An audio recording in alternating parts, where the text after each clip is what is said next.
Understanding the science of cooking helps you make food taste as it should. So why does food behave as it does when we cook it? And what's going on in our head when we eat it?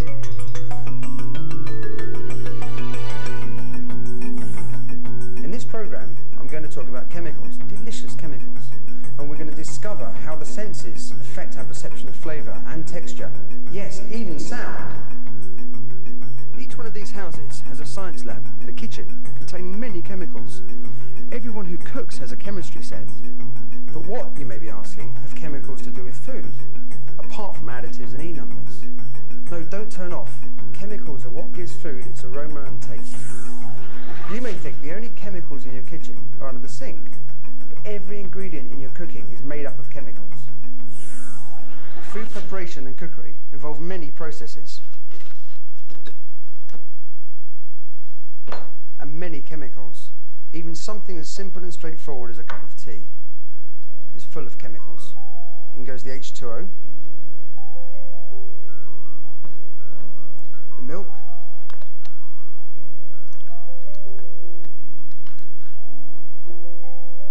and some sugar.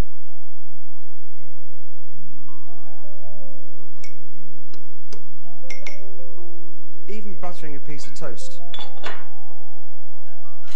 involves hundreds of chemicals.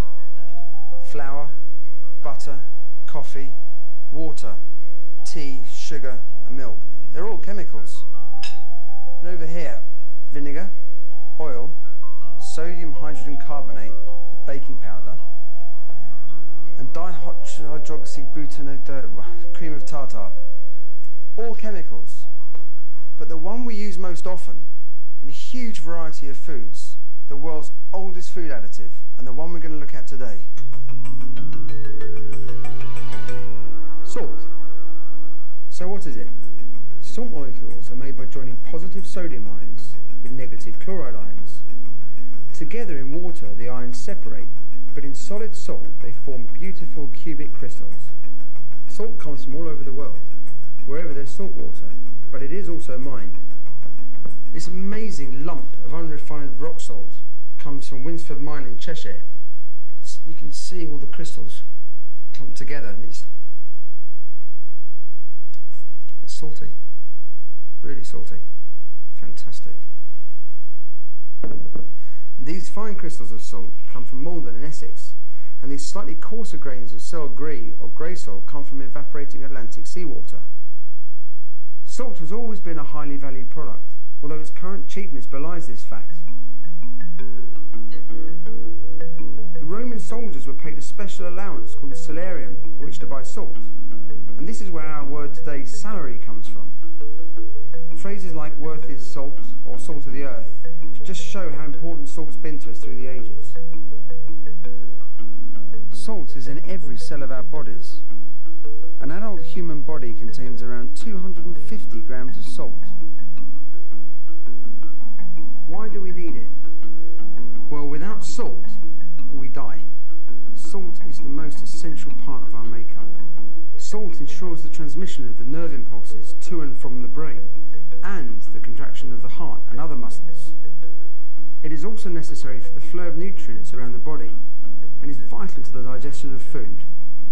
Too much, however, and we become susceptible to heart disease, strokes and high blood pressure.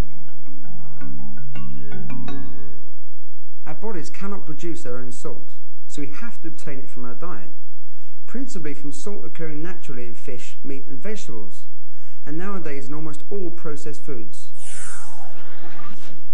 Let me tell you a story about salt, and one which was possibly the most defining moment in my career so far. You're always told in every chef's cookbook, every classical cookbook, that you have to have salt in your blanching water to keep your green vegetables green. Rubbish. That's complete nonsense. Right, I've said it. I've committed gastronomic heresy. Now, a few years ago, I could never understand this practice.